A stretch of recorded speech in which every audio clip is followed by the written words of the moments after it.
You're listening to the Fierce Fatty Podcast, episode 156. Is Wegovy, Ozempic, the miracle weight loss drug that it's made out to be, part 2?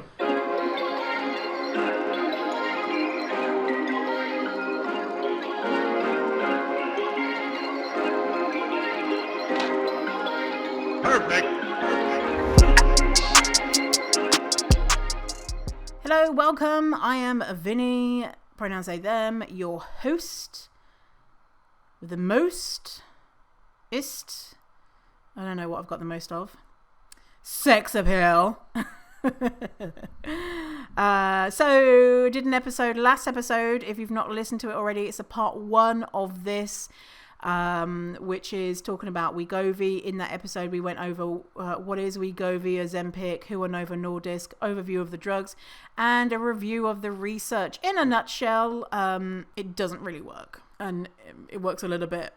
The studies are short term, average £2 weight loss a month, which is, call the presses, absolutely something to write home about, and doesn't show any type of health improvements.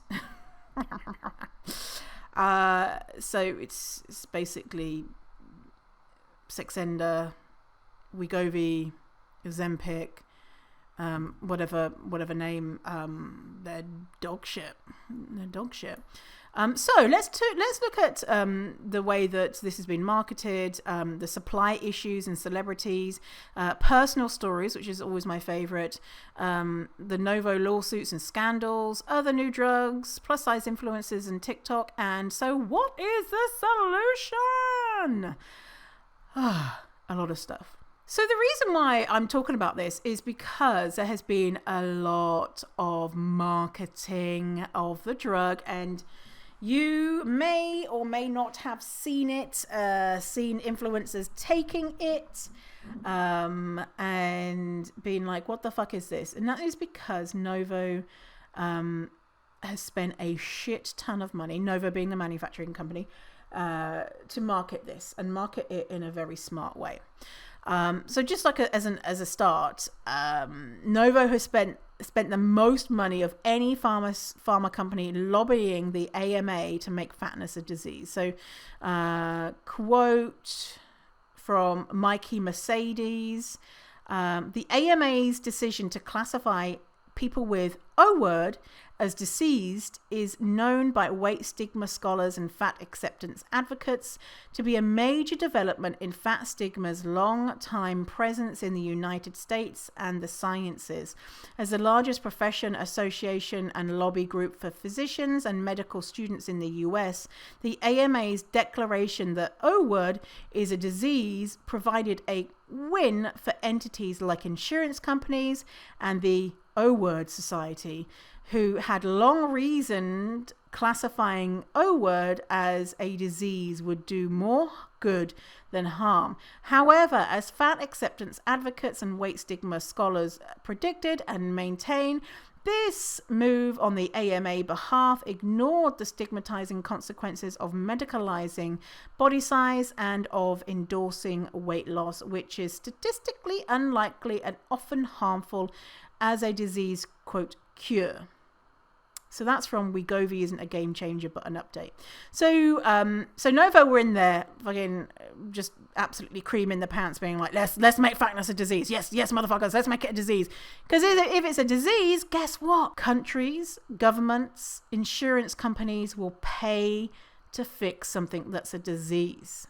If it's an aesthetic preference, they won't. So Novo has spent tons of marketing on their, quote, "It's bigger than me" campaign. It's bigger than me. That's the name of their fucking campaign, to say, well, let's reduce weight stigma, is to say, it's bigger than me. LOL. Fat people are fucking big. So funny. So they say weight stigma is bad. And to fix weight stigma, we need to get our drug approved so we can erase fat people. They did a grand rounds in a hospital where they said their presentation was, O-word is the elephant in the room. Oh, I just love the way that they try and erase weight stigma by perpetuating weight stigma. So, I hate them. Thanks, I hate it. So we have to remember that Novo's legal fiduciary responsibility, so their financial responsibility, is to its shareholders and not to its patients. They want to keep their shareholders happy. And so when Novo were going to launch, launch Wegovy, they promised the fastest post-approval launch in history and doubling of their O-word sales between 2019 and 2025. So they're like, girls, this is going to be big. We're going to get the fatties. We're going to be smart about this and tell the fatties it's not their fault. Get everyone on board to say that it's a disease, and then sell them this drug, which will temporarily make them a little bit thinner, but then we'll probably give them diabetes. And then guess what? We're going to sell them our diabetes drug. Fun times. That's what happened. So they have recently updated their goal, their 2025 goal. 1.69 billion was their original goal. Now, because there's the shortage, they've updated it to 3.72 billion US dollars. So 1.69 billion to 3.72 billion dollars. And another thing that helps them with this goal is that they have now marketed it to kids. They're marketing it to kids, when their own research show that kids have even worse outcomes than the adults in their own study. Kids 12 and up.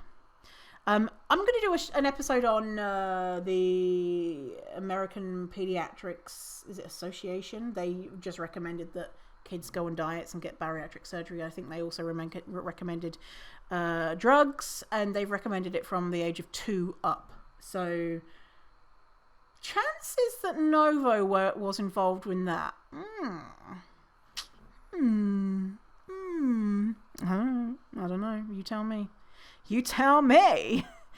So let's talk about the supply issues. I'm going to quote from an article that says, this diabetes drug is being prescribed off-label for weight loss.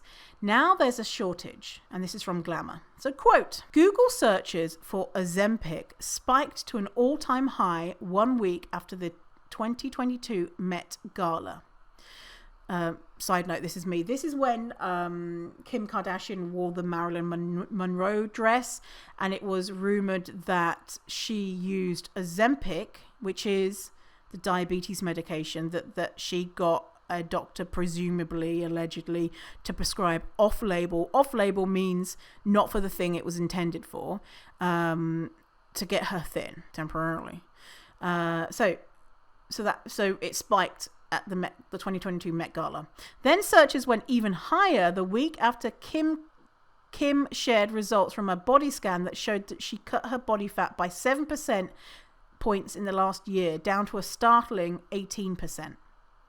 Doctors are still concerned with their patients' weight so much that they have been prescribing Ozempic off-label in large numbers, despite potential side effects that deter even diabetics who need drugs like this to survive. So even people with diabetes are like, I'd rather not.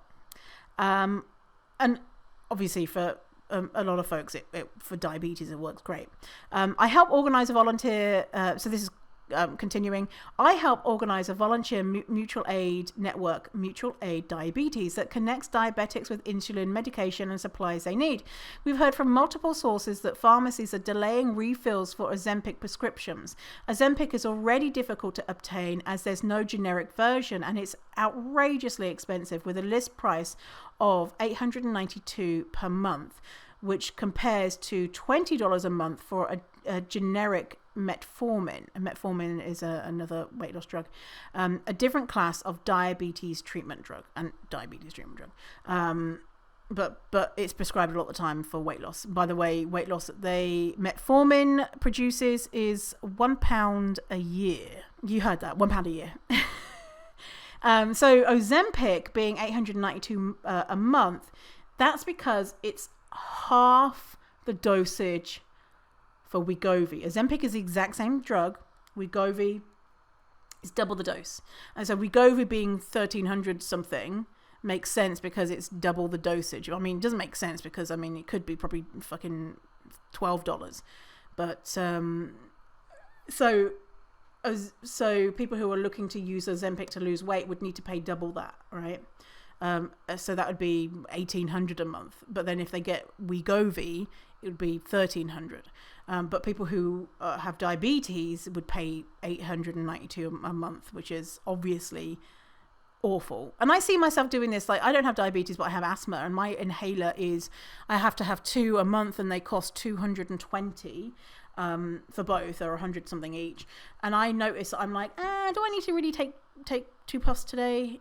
And that's for something that's $220. So fucking $900. Continuing, while the US Food and Drug Administration does not have information on its website about an Ozempic shortage, Australia's Therapeutic Goods Administration has issued a supply warning due to, quote, extensive prescribing for O management for which Ozempic is not indicated. Ozempic's manufacturer has advised that the shortage will continue until the end of December 2022. I think that might be a typo. It should be 2023. The American Society of Health System Pharmacists and the independent information website drugs.com are also reporting an Ozempic shortage in the US due to increased demand. On TikTok, hashtag Ozempic has 1.63.4 million views, an increase of 107.8 million since the end of April. The hashtag Ozempic weight loss is second with 60.4 million views, and terrifyingly, Ozempic challenge, referring to a weight loss challenge using the drug, is third with 1.7 million. That's a quote from Diabetes. This diabetes drug has been prescribed off-label for weight loss. Now there's a shortage. Okay, so quote from Louise Adams and Trapped podcast. And now it seems we need to add incompetence to the laundry list of Novo, just months after the launch of Wegovy. In mid-2021, supplies of semaglutide all over the planet dried up, which of course screwed over everyone with diabetes who need Ozempic. The CEO and other Novo insiders have pleaded ignorance, claiming that they just didn't anticipate such a strong demand, which is utter bullshit. Apparently, they rely on just one factory to make Wegovy, and their supply chain completely imploded in December 2021 after their Belgian factory was shut down because of dodgy manufacturing practices. Novo are now planning to develop what they call in-house manufacturing factories, thus pocketing more money, which are allegedly going to be operational in early 2023. They even snapped up an old Purdue pharma factory. Purdue, we'll talk about this later, but Purdue, if you don't know, they were the manufacturing company who sold, the pharma company who sold OxyContin, who are now, they declared bankruptcy after massive lawsuits because they created the, what do we call it, drug epidemic? No, opioid epidemic.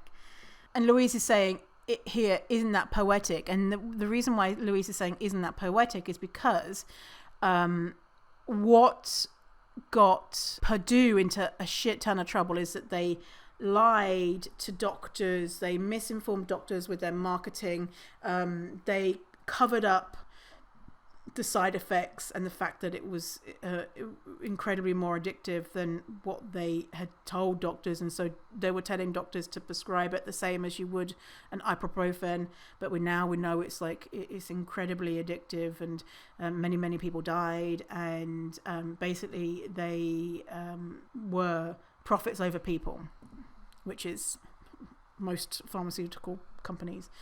So yeah, they snapped up an old Purdue pharma factory. Isn't that poetic? It's interesting to know that while Australia struggles to deal with a massive Ozempic shortage reportedly impacting 125,000 Australians with diabetes over the more lucrative Novo American market, Novo are bragging about their success in being able to continue to service their brand new, extremely profitable Wegovy customers. Considering that Wegovy is chemically the same drug as Ozempic. So basically, they're choosing to manufacture Wegovy over Ozempic and put that semaglutide that they have into the weight loss drug, which is more profitable for them. Twice as more profitable, and then it's saying to the diabetics like, sucks to be you. We've got people who want to pay more to lose weight. LOL. It's utterly outrageous that Novo Nordisk are not being held accountable for their treatment of people with diabetes. It's unconscionable to impact supply of an effective diabetes medication in order to service a more lucrative weight loss market. So, we can say it's a joint problem. It's a joint problem with Novo and their bad manufacturing processes that got a factory shut down that produces the only factory that produces semaglutide, and then them saying like, oh, let's put what we have of semaglutide mostly into Wegovy. And then there being a shortage in places where you can't get Wegovy because Wegovy is not legal everywhere, but Ozempic is. And so doctors are saying, well, we don't have Wegovy, but we have Ozempic, which is the same drug. I'll prescribe this to you off label, and you just take it for the weight loss. And also that means that they are needing double the dose. So that means taking like one person who's taking Ozempic theoretically, and I say theoretically because the dose of Ozempic is lower and then it's built up because the side effects are so intolerable, so they have to be built up. And so someone who's taking Ozempic longer term, I think 4 months or longer, are taking 2 doses of Ozempic from someone with diabetes. I can't even imagine what that would be like if I needed a drug and I couldn't get it because people were, one, because the Novo Nordisks are just fucking clowns, and then the supply that we did have was going to people who wanted to lose weight. I'd be fucking furious. Furious. Okay, so let's talk about personal stories. I'm gonna give you a few from articles, publications, whatever, and then from actual followers of mine. So Remy Bader says she, quote, gained double the weight back after stopping weight loss drug Ozempic, and this is from People. Remy Bader is an influencer. I'm not sure if she's like a singer or anything, but I think she's an influencer. Anyway, so quote, Bader said it wasn't the best treatment for her as it eventually worsened her binge eating, which she struggled with for years. She explained that although she was able to lose weight from the medication, when she stopped taking it, her binge eating immediately returned. This is me talking now. Yes, that's the other thing that I've not mentioned is this is manufacturing extreme restriction. And what we know about our beautiful brain, our beautiful body, is that our brain is going to be like, bitch, give me some fucking food. And our body is going to be like, don't you worry, I'll help you. I'm gonna make it so that we are keeping hold of this weight when they do eat. When this motherfucker eats, I'll hold on to the weight. So don't you worry. The brain is like, okay, I'll convince him to eat. I mean, come on. And the drug is suppressing that brain and suppressing the body, artificially being like, you ain't full. Eventually the drug, when you come off the drug, and even if you don't come off and you keep taking it, that battle goes to us. That battle goes to our body if the drug hasn't killed us by then. And so then our brain is like, fucking eat. We're off the drug. Eat that shit. Who knows when this person's going to start taking more drugs. We need to eat. Hold on to that food. Please focus on the food because we need to regain that weight because this body we're living in they're unpredictable. Who knows what they're going to do next? And that's a natural thing, right? That's a natural thing. That's a body doing a beautiful thing for us. And I've spoken about it before. The restriction is like holding your breath underwater, and you can will yourself. And even like, so something like Ozempic, that's like giving you a snorkel, so that you can be underwater with a snorkel, or a scuba diving thing. Thing is, that gas is going to run out. Thing is, you're going to have to get out of that water soon enough, and eventually you're going to go, and that's what our bodies are doing. Is our bodies are gasping for the thing it needs to survive. Continuing quote from this People article. They said, "I need this, and I had a lot of mixed feelings." She said of being prescribed Ozempic. "A few months later, I went off it and got into the bad binging. I saw a doctor and they were like, it's 100% because of I went on Ozempic." Bader continued, "It was making me think I wasn't hungry for so long. I lost some weight. I didn't want to be obsessed with being on it long term. I was like, I bet the second I go off, I'm going to get starving again. I did, and my binging got so much worse. So then I kind of blamed it on Ozempic." Yeah. The Cut wrote, "You might go through hell for your post-Ozempic body. Multiple women I spoke with experienced incessant vomiting. Another said she had heart rate spikes so strong they woke her up at night. Remember, on Ozempic, extra 3.5 beats a minute. You notice that, right? An extra 3.5 beats a minute, you notice that." Continuing, "Yet the even perceived benefit can be short-lived. You'll most likely gain the weight back after going off the medication." Anna Tunk, a 42-year-old podcaster in New York, was an ideal candidate for Ozempic. Since she's diabetic, the drug can lower her blood sugar and help her pancreas produce insulin. Laser focused on these goals, as well as losing weight, which can also put type 2 diabetes in remission. Hey, this line is misleading. Losing weight, the act of having a smaller body does not put type 2 diabetes in remission. That's false. It's a myth.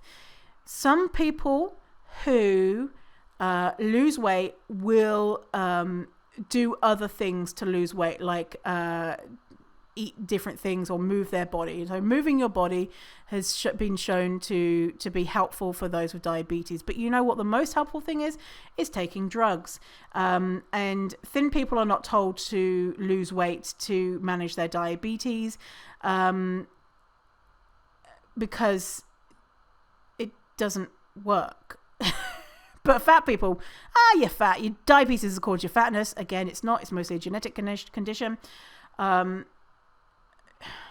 Anyway, see, even when something where they're, even in a piece where it's like Ozempic is not great for weight loss, they still put fucking weight stigma in there. Okay, anyway, continuing. She visited a well-known endocrinologist in Manhattan and asked about Ozempic after reading about it in the New York Times.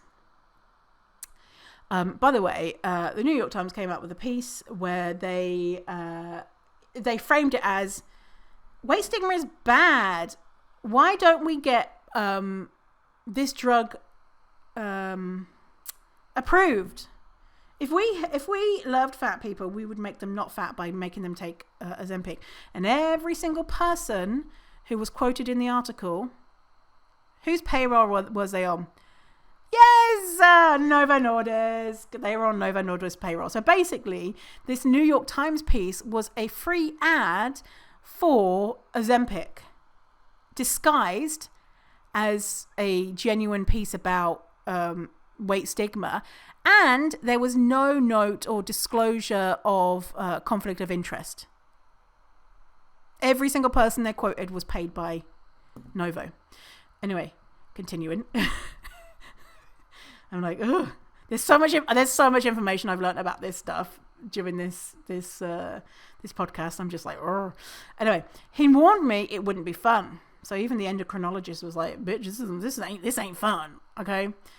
Continuing. Hell ensued. Tunk started on weekly injections. Shit. of 0.25 milligrams with intentions to build up to 1 milligram, which is when most patients, according to the doctors I spoke with, see more significant weight loss.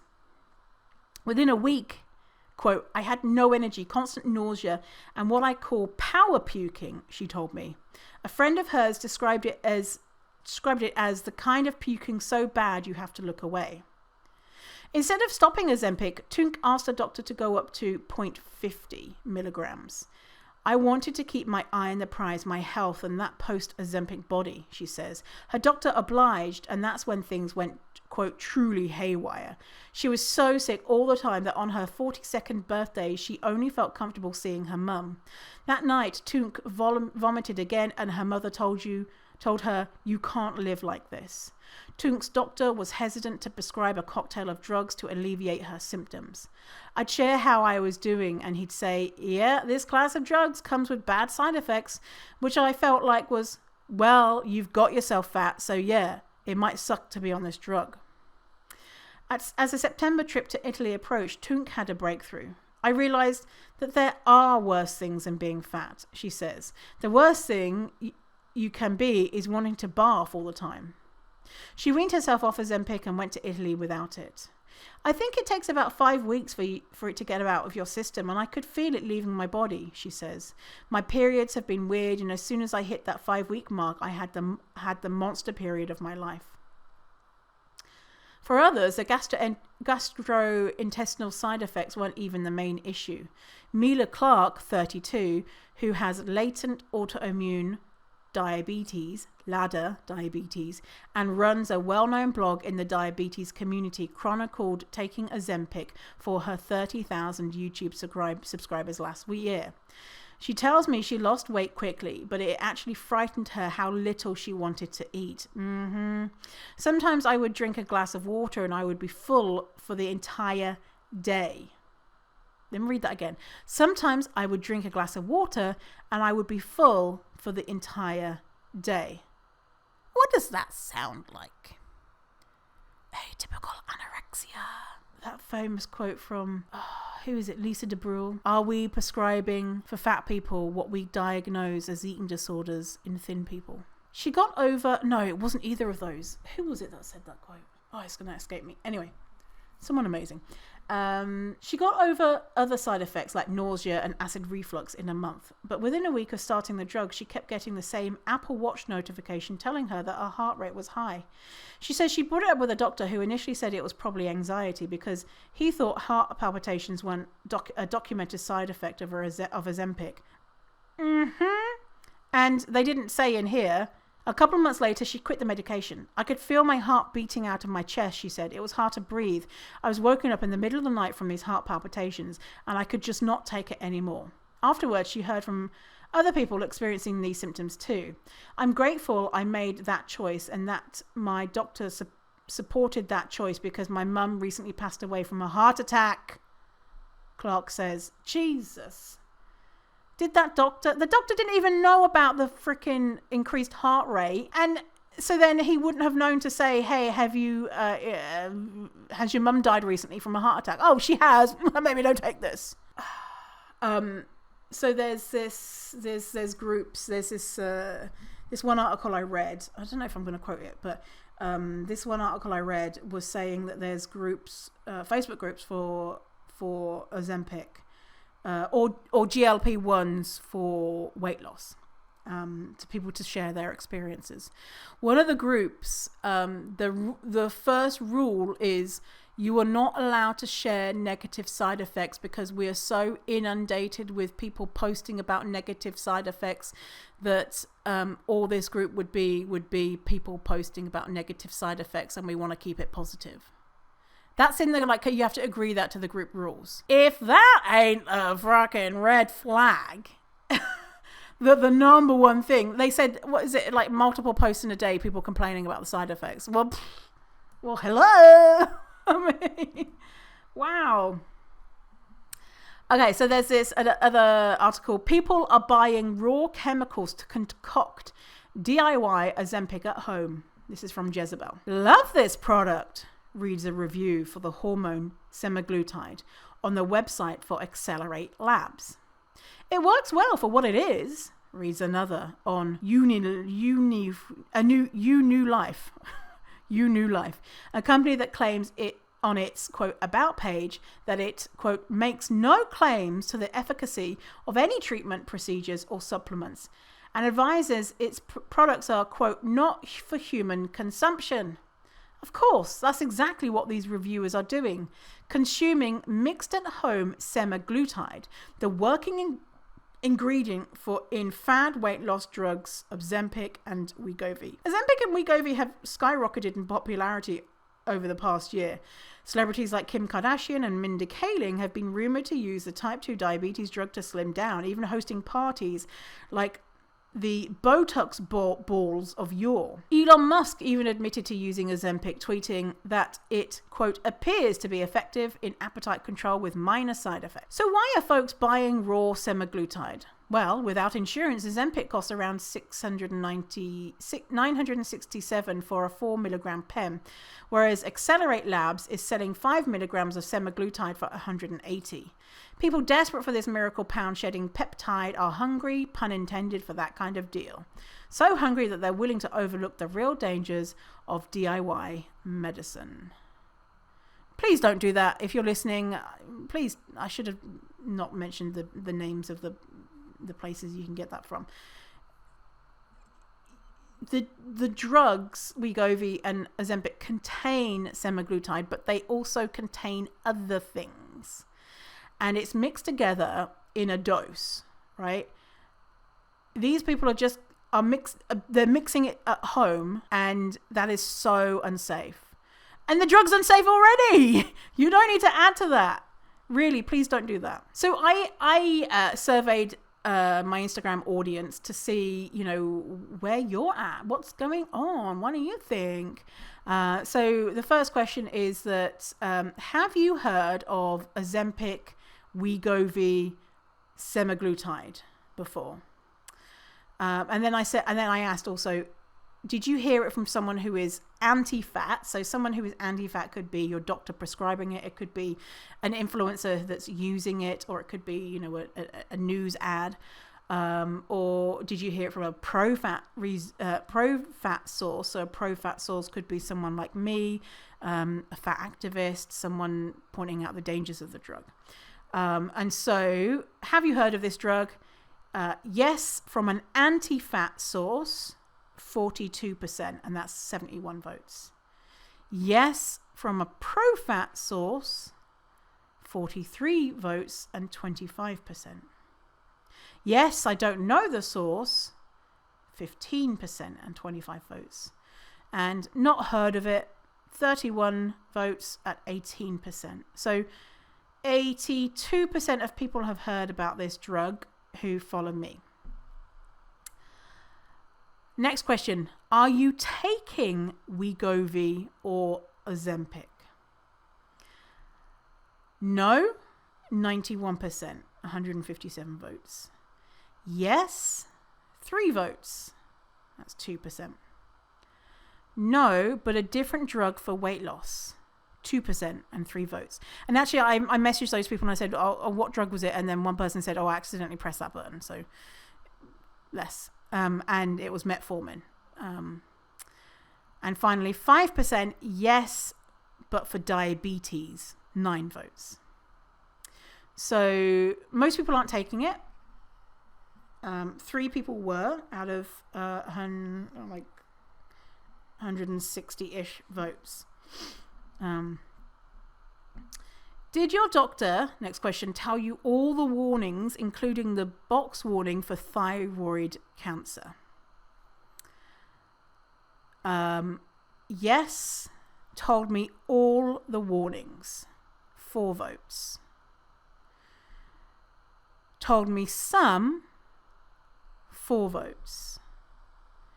Didn't tell me any, 10 votes. That's really fucking scary. So 14 people said that they weren't told any or only some, and 4 people were told all the warnings. But then again, do they know what all the warnings are? Then I had a box saying like, what is it you want me to know? Do you have any experiences that you want to share? Anything you want to ask me or tell me or whatever? So someone said, isn't it true that as soon as you start taking Ozempic, you'll gain the weight back? Yep, that's what the study is showing. Someone says the list of side effects is usually too concerning to incentivize me to take any. Yeah.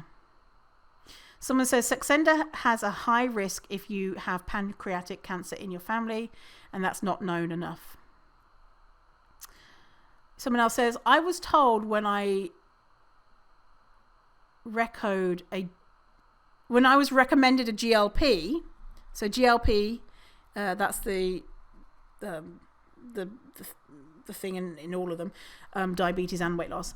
I was told when I was recommended a GLP that, quote, there are no cons to the drug. Is that irresponsible to say? What do we think? Yes, it is very irresponsible to say there are no cons or side effects to a drug. So I'm going to quote here from the AMA Journal of Ethics. Informed consent, what must a physician disclose to a patient? Informed consent is at the heart of shared decision-making, a recommended approach to medical treatment decision in which patients actively participate with their doctors.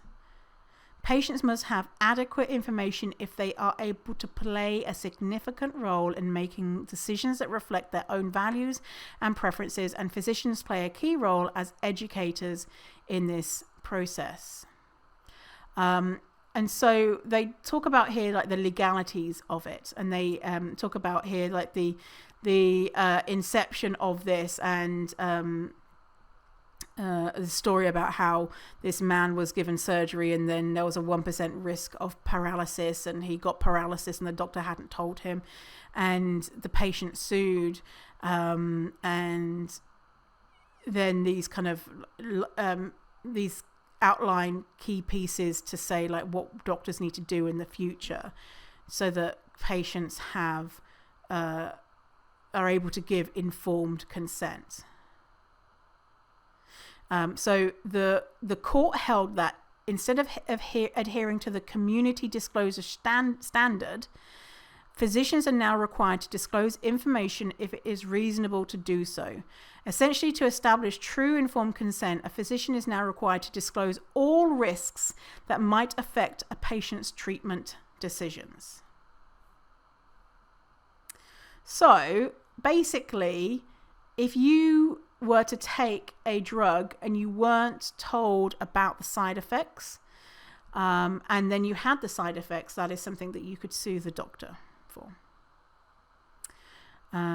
Someone says, how do people get access to this? I'm 100% not going to take it. Just curious how a doctor decides to prescribe it. Yeah, so mentioned in the last episode, to be prescribed Wegovy, which is not legal in Canada or the UK. It is in the US.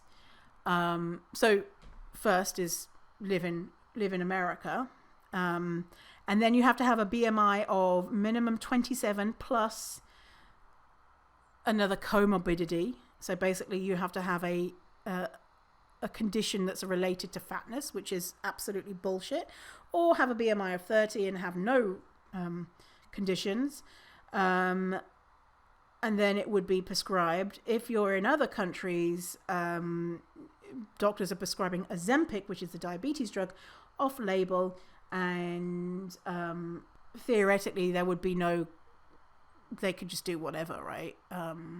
If their patients want it, they could prescribe it off label.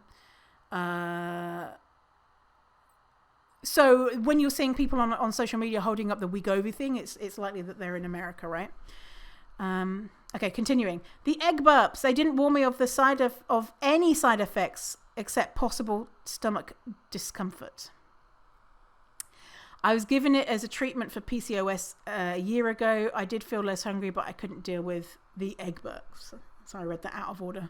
Just the egg burps. By the way, weight loss is not a treatment for PCOS. There are many resources out there to talk about how you treat PCOS outside of weight loss. It's well established that weight gain is caused by PCOS, not the other way around. Weight gain doesn't cause PCOS. I was offered it because my blood work was, quote, close to type 2 diabetes and it would help me lose weight. It was clear it was about weight loss, but using blood work as a scare tactic. Yeah, so that's the thing, is the pre-diabetes is a scam. Pre-diabetes is not a real condition.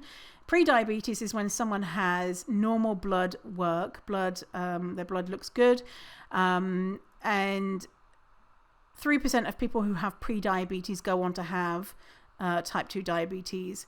It's absolute bullshit marketing tactic from drug companies. It's not a thing. Losing weight is not going to stop you from having diabetes if you have that genetic predisposition for it. Someone says, do they screen for eating disorders before prescribing? The answer is, there's been no one has told them to do that. I mean, how often has your doctor said to you, eat less and exercise more, without asking you what you eat and how much you exercise? Lose weight without asking you if you have had a history of eating disorder. So, and if you are, I would guess that people who have eating disorders or history of eating disorder are more likely to seek out something to make them thin. Okay, here's someone who is, I'm not sure what their job is exactly, but currently have a teen patient with severe malnutrition and new eating disorder after being prescribed this drug along with metformin. Metformin is another diabetes weight loss drug, but with very low weight loss. About a year ago, in the setting of, quote, excessive weight gain and PCOS. Timely in considering the horrific AAP guidelines that just came out and expecting I will see more of it in the coming months. Pediatricians are causing so much harm. Yeah. Oh, just to think that some poor kids are being anyone. Okay. I was on it for type 2 diabetes, but was taking off it in late November after being on it for more than a year. The side effects for me were just too bad and did not go away. I know others on it also for diabetes who have had no side effects. I also have a friend who quite sadly keeps trying to convince her doctor to let her take it, and she is not a diabetic. I was on it for pre-diabetes and weight loss for 3 months before I could not handle it anymore. It made me nauseous with the first injection. By the second week, I was no longer able to eat. I was so sick. I told my doctor about this, that I was going days without eating, and was told, good, maybe you can finally lose weight. In month 2, I stopped digesting what little food I did eat. Trigger warning here, graphic description of vomiting. Skip ahead 30 seconds. One day I threw up. This is gross, sorry. And it was the eggs I had eaten the day before, 26 hours earlier. The food was just sitting in my stomach and not moving. I was dizzy and exhausted all the time because I was eating under 300 calories a day. It was traumatic. I had to stop working and go on disability. At the 3-month mark, I convinced my doctor it wasn't worth it. Please give me something else, and came off it. Took 6 months to get my stomach back to normal. Not worth it, and I was treated with no compassion about the side effects because I'm a fat person. On a side note, I have chronic pain from age 4. Had a 15-year eating disorder, and many other health issues, including IBS and Hashimoto's, and mental health struggles like depression and anxiety. The Ozempic messed me up in all facets of my health. It made everything worse, but the doctor didn't care because I lost 15 pounds. It is so fucked up. And yeah, that last sentence, the doctor didn't care because I lost 15 pounds. Didn't care that I can't work from the horrific side effects. That I can't eat for days. If a thin person said, I cannot eat, that would be immediately, holy shit, this is malnutrition. And fat people are just as easily able to be malnourished as thin people.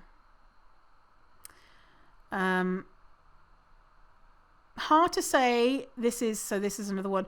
Hard to say why I'm taking Ozempic. I have insulin resistance and the doctor says it's for that.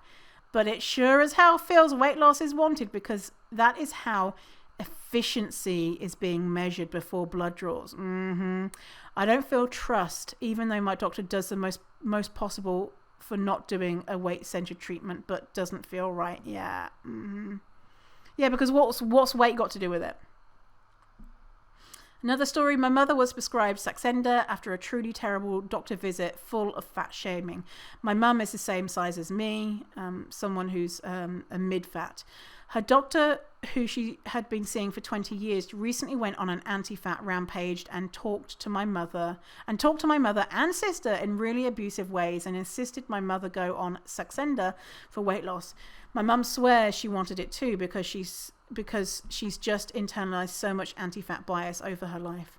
She wasn't told the implication of the meds and was violently throwing up when she took it. She did stop taking it, thankfully. She's also been denied healthcare and has been told it's because of her weight. She needs a knee replacement, and her doctor says she, quote, has to lose at least 40 pounds before doing the surgery. It's so enraging. Healthcare being held hostage. It's just so distressing, right? And you know, for your mum and your sister to have experienced that, like, it makes me want to go in and just, you know, tell off that doctor. This person says, literally every one of my best friends is using it. It's so hard trying to be on a journey of body neutrality and intuitive eating while watching weight literally pour off all my friends. Help. Yeah, this is tough. This is really tough. You know what? And I have compassion for your friends, because it's almost guaranteed that in a year's time they're going to be the same weight or higher weight. And that's the thing, is with anything like this, it can be really difficult, you know, because we've got FOMO. I could be taking this drug and I could be thin. And seeing your friends doing it, people that you love and care about, and they're losing weight. Like, shit. They're seeing success from this drug, this touted as a miracle drug. And so, of course.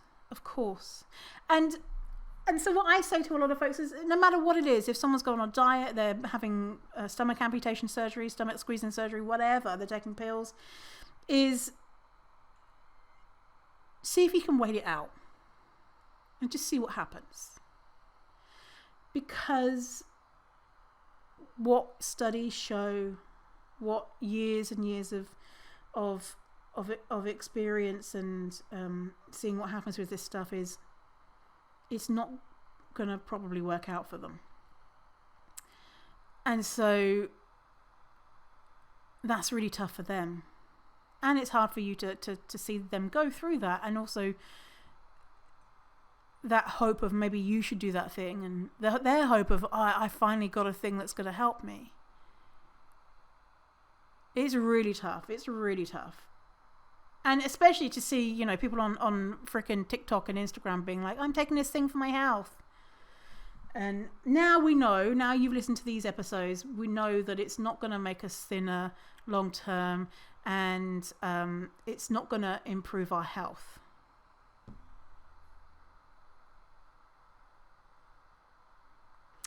Someone says, I had a doctor prescribe it to me last year for a few months. It was horrible, but it did lead to a discussion with my therapist that ended up with me opening up about disordered eating, and I've been working with a fat positive nutritionist to eat more ever since. The meds did give me horrible acid reflux that never went away though. Also, the doctor told me about the side effects, but did say that they weren't important and that they were really just the FDA being overly cautious. Which is not true. Is not true. The FDA are not being overly cautious with the warning. That's a doctor that you could sue. Guess what? With Purdue and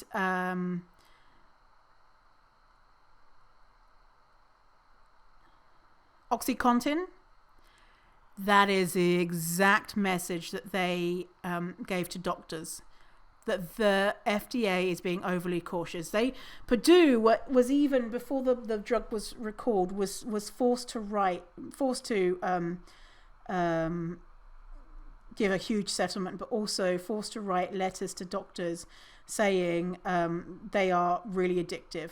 And then that letter was followed up with a visit from a sales rep who said, hey, that letter, the FDA made us write it and they know it's a load of rubbish, but you know how it is. They're being over cautious, and it's actually really fine. They had sales conferences, sales meetings at Purdue, making jokes about how addictive it is and how to trick doctors into believing it wasn't that addictive.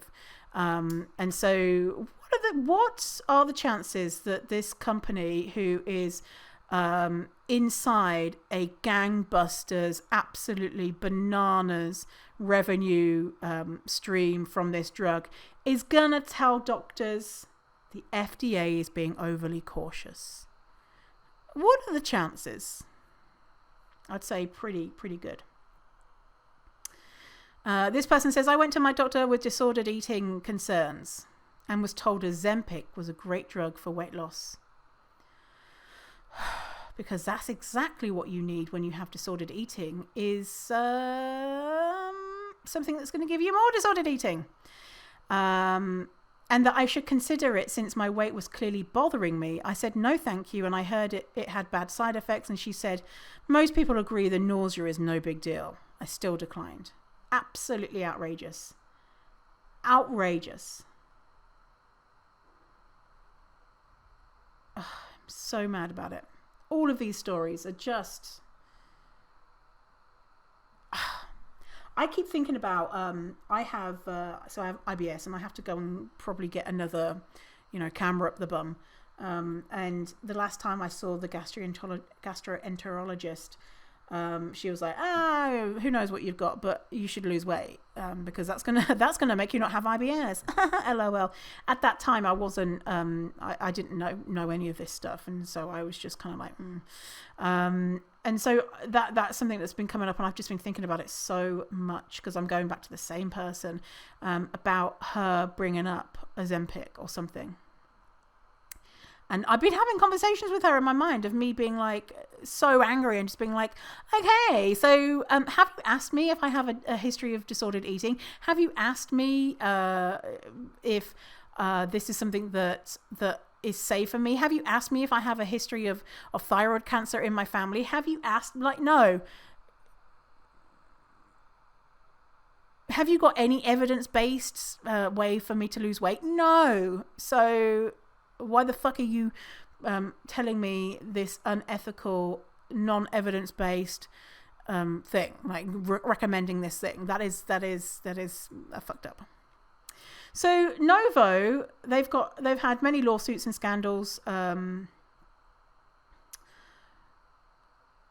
So 5 years ago, Novo Nordisk was ordered to pay $58.65 million to the federal government and state Medicaid programs for misleading physicians about the potential risk for developing medullary thyroid carcinoma, MTC, a rare form of cancer, while taking Victoza. So remember, Victoza is the diabetes version of Saxenda.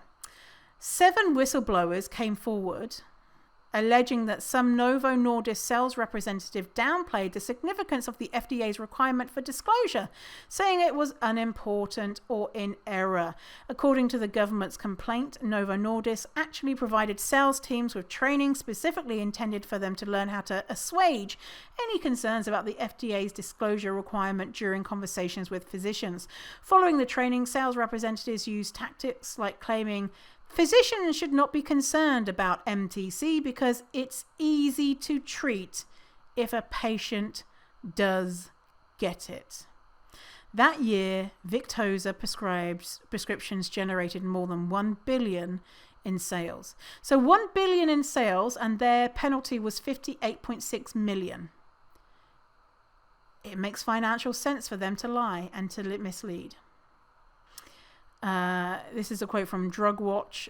New investigations have documented Eli Lilly and Novo Nordisk and Sanofi, who are the big 3 insulin manufacturers, have raised insulin prices in near lockstep for years. Bloomberg, which first reported on the pattern, called it shadow pricing, meaning one company shadowing another price increase by almost the same amount. The difference is usually so small that there's no competitive advantage for one product over the others. In November 2016, 2 members of Congress, Senator Bernie Sanders of Vermont and Rep. Elijah Cummings, authored a letter to the U.S. Justice Department and Federal Trade Commission calling for investigations into the price hikes by 3 companies and others.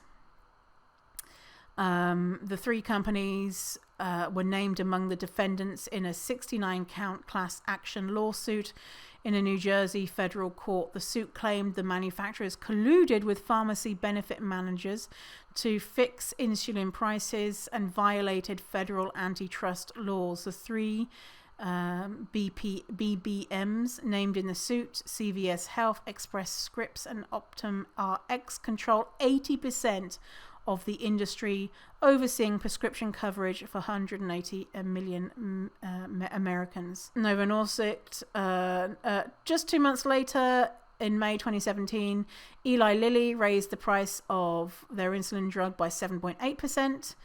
to $274 for a 10 milliliter vial. Novo Nordisk followed suit, raising the price of its competing insulin 7.9% to $274, so a $1 difference. A difference between the 2 prices of just 88 cents. This is from Fierce Pharma. After Novo Nordisk allegedly told investors it was resistant to industry-wide insulin pricing pressures, some shareholders brought a class action lawsuit claiming they were misled. On Friday, in a federal district court in New Jersey, Novo Nordisk agreed to a $100 million settlement with those disgruntled investors. This is from a quote from Louise in Untrapped podcast. Quote, in the USA, concerns about pancreatic cancer risks with liraglutide led to a staggering 1,500 lawsuits against Novo and Merck, who also make a GLP-1 agonist diabetes drug.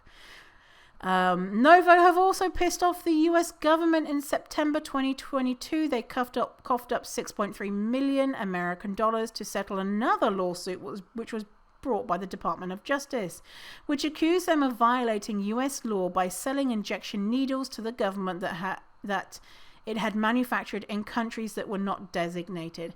And it seems that Novo just still haven't learned from their $58 million lawsuit, because they're back again in very hot water with the PMCPA, which is the Prescription Medicines Code of Practice Authority in the UK. For this time, running O-word training, which was actually an advert for Saxenda, and they didn't disclose that they were paying for the whole thing. The PMCPA said that it was very concerned about the potential impact on patient safety by providing unbalanced information to a wide audience. And they were so concerned about Novo's behavior that they're going to undergo an audit, which is the highest level of punishment that the PMCPA can make. So if we look at, well, I mentioned fen-phen before. So fen-phen, there's an episode where I talk about fen-phen, Google like diet drugs. I think, it was a couple of years ago. So fen-phen was released in 1992. Fen-phen was a diet drug that killed people, right? Fen-phen was released in 1992. In 1994, they were aware of 48 cases of cardiovascular disease and pulmonary hypertension, but they only reported 4 to the FDA. These side effects were predicted, okay? In their research, they saw that it caused issues with the heart, and then people reported it, and then they didn't report it to the FDA. They got caught lying, and the drug wasn't removed. And so I'm thinking, with Wegovy, we know the side effects that's going to come up, right? Cancer and the heart, and all these other side effects. And so it's going to take a couple of years for people to be reporting these to Wegovy. Is Wegovy going to be telling the FDA? I mean, from their past history, they've not been an ethical company, obviously focused on profits. So they told the FDA, only 4 people, only 4 is fine. And the 41 cases that were reported, there were probably many others that weren't reported, right?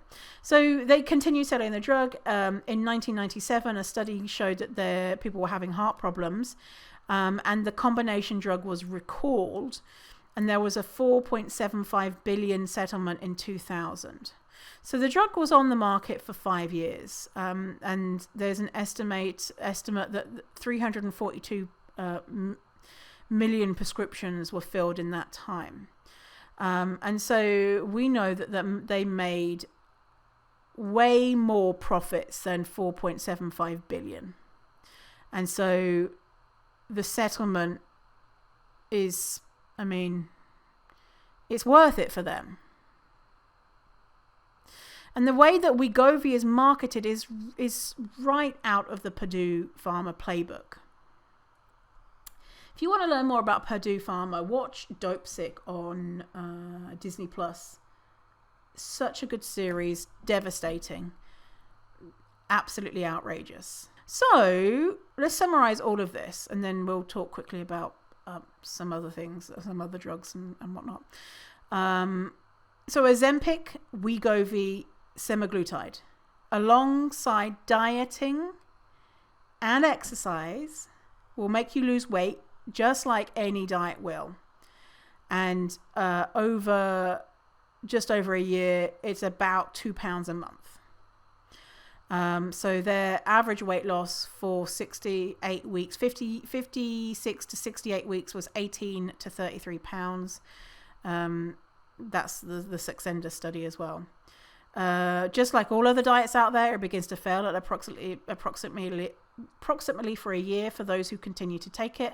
Those who stop taking it see their weight regain. We have no long-term data showing how much regain, but a year after stopping the drug, those with moderate weight loss regained 2/3 of pre-intervention weight. Those who had more significant weight loss regained more weight and rapidly. 95% of people have side effects. Most common side effects are nausea, diarrhea, vomiting, constipation, stomach pain, headache, fatigue, upset stomach, dizziness, feeling bloated, belching gas, stomach flu, and heartburn. 10% has serious side effects like pancreatitis, which can lead to pancreatic cancer, gallstones, gastrointestinal issues, acute kidney injury, suicidal ideation, and behaviors. Wegovy and Saxenda come with a black box warning or a box warning for thyroid C-cell tumors, aka thyroid cancer, the highest safety related warning that medications can have, assigned by the FDA. Every single one of the study's 14 authors for Wegovy disclosed receiving funds of some kind from Novo Nordisk, and 3 authors were actually employed by Novo and own stock.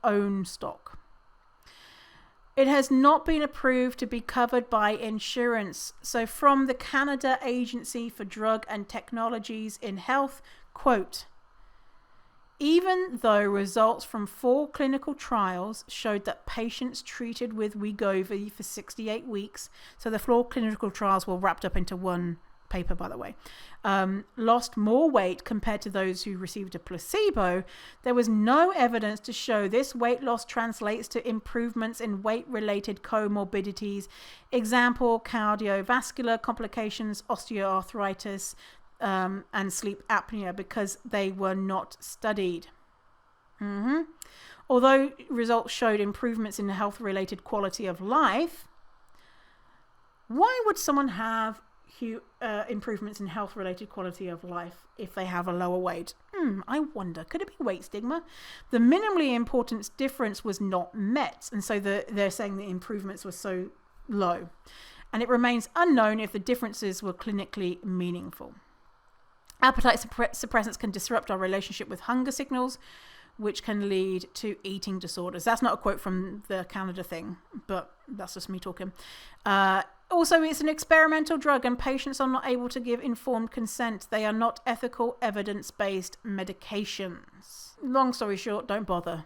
I mean, if you're diabetic and you're taking it for diabetes, you know, if it works for you, great. Also, we have Mounjaro, aka tirzepatide, manufactured by Eli Lilly. Tirzepatide is a diabetes drug. Eli Lilly were like, people can lose a little bit of weight, so it's the newest of the drugs. It was approved in the US middle of 2022 for type 2 diabetes, and doctors are already prescribing it off-label for weight loss. Mounjaro, exact same outcomes. We also have resellers of these drugs. An example of a reseller is a company, Calibrate, who will have so it'll be like a company saying, we help you lose weight, and so we give you a drug and we offer you counseling and we offer you a meal plan, right? And then they'll help you get a prescription for a drug, which you shouldn't be getting a prescription for for whatever reason. And so they'll tell you the things to say to your doctor to get a prescription. They have small print on their website where they indemnify themselves. And so if you want to bring a class action lawsuit against them when you have bad outcomes, then you can't, because they have it. They've protected themselves so that you can't sue them for if you die, you know. Jordan Underwood on Instagram is great, using they, he pronouns, who says, unless social media people explicitly say that they are fat lib, don't be surprised when they peddle Ozempic. So you are going to see, if you've not already, people who you follow, plus size influencers. Normally it's people who call themselves like a plus size influencer, plus size fashionista, saying, I'm thinking about my health, I'm going on Ozempic. And that is probably going to be very disappointing and triggering and sad. And, you know, anyone who's on it, I just want to say, if it's working for you, great. If, you know, you do what you want, right? But also, you know, these 2 episodes is saying, like, here's the real here's the real information about it. And I understand, you know, I'm mad at the drug manufacturers. I'm mad at the doctors. I am sad that people feel like they have to take it because they feel like there is no other way, right? And I feel great compassion for those people. And I feel like, someone I know, one of my neighbors mentioned that he started taking it, and I'm just like, you know, and you know, what do I say as a fat activist in that situation is you know, I hope it works out for you. I hope it does what you want it to do. You know, I don't hope that you're going to have all these adverse reactions and that you're going to end up being a higher weight and be sad and it cause issues for you. I hope but I know that statistically that it's very much likely not going to be helpful for you. And so it makes me sad that these people have been tricked into this dangerous drug. And so if someone finds it intolerable to live in a world that hates fat people, which makes sense. I mean, Jesus, it's awful. And as well, if you have other marginalized identities, if you are disabled or a person of color, if you're poor, etc., etc., etc., all these other things will also play into wanting to get relief. And if someone says to you, this is going to give you relief from issues, real or perceived, then it makes sense that you would say yes, even if there's bad side effects. And also, if you are taking this drug and you're not seeing weight loss, please know it is not your fault. You are not doing anything wrong. It's the drug's fault, because the drug doesn't work in the way that we've been told that it works. So what Jordan Underwood is saying, he's saying that unless someone is explicitly, hey, I'm fat positive and I like being fat and I want fat people to thrive and survive and all that type of stuff, then you can presume that they're not. Because if they're not talking about that stuff's important, right? And so then don't be surprised when they're like, hey, Ozempic is great. A lot of people are being sponsored, right? So I looked on TikTok. That was traumatic. There's a lot of fat doctors who are using the hashtag. When I say fat doctors, not doctors who are fat, but doctors who apparently treat fatness. So basically con artists. One of them says, fat people's brains are diseased. And so he was using the language of anti-weight stigma. It's not the fat people's fault. He says fat people's brains are diseased, and so you need to take Ozempic. There were people showing before and afters. It was a barrage of triggering content.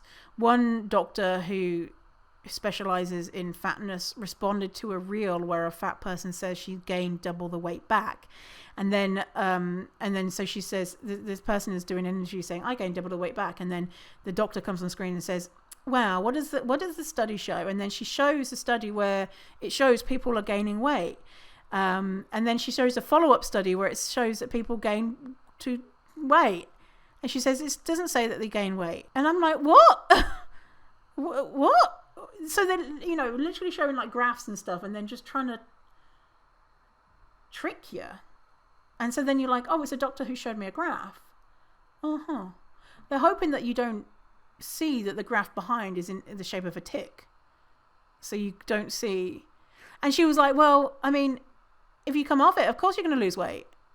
And it's like, well, that's what the person just said. What are you talking about? It just doesn't make sense. So what are the solutions? So if you want to lose weight, how do you lose weight? Unfortunately, there is no way. Long term. Which I know is devastating. You can temporarily lose weight. Not everyone can, but, to what end?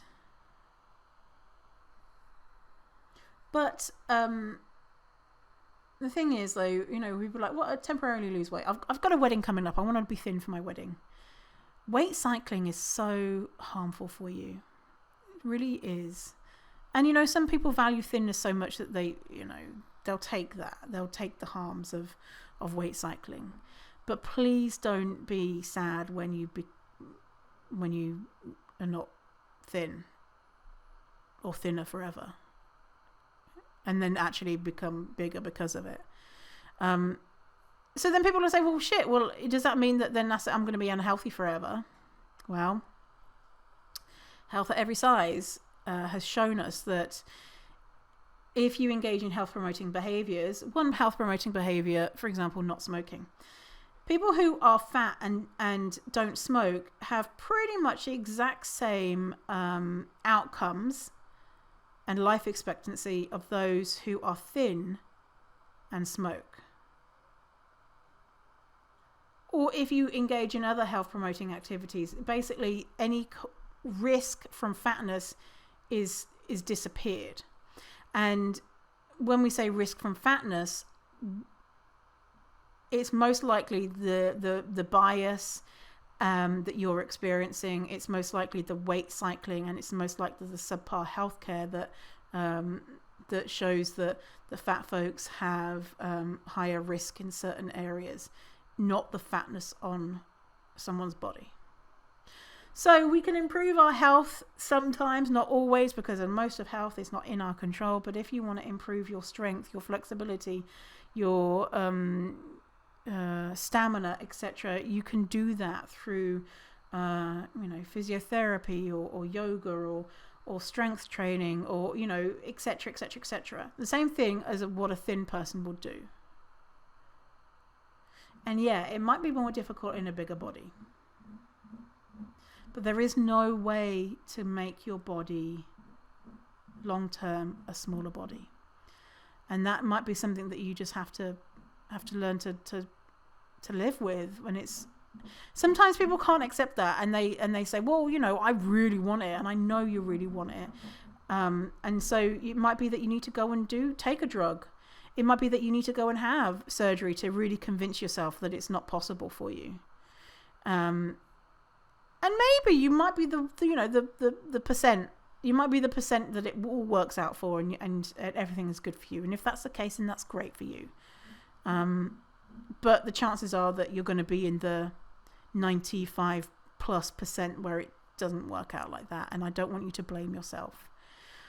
So what is the answer to all of this stuff? Health at every size. It's reducing weight stigma. It's learning to accept ourselves and unlearning healthism, and throwing Novo Nordisk's Wegovy in the bin, and all the other weight loss drugs in the bin.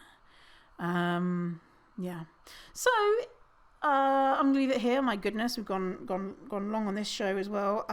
If you've enjoyed our show together today, then I have Ko-fi, where you can buy me a coffee, or if you would like the Size Diversity Resource Guide, which has everything you need to get size diversity into your life, books, TEDx talks, where to shop, podcasts, etc., for $5 you can subscribe, and you will get your hands on that immediately.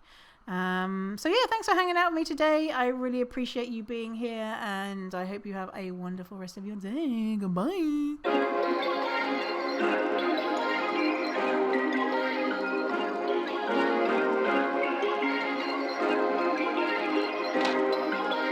Perfect.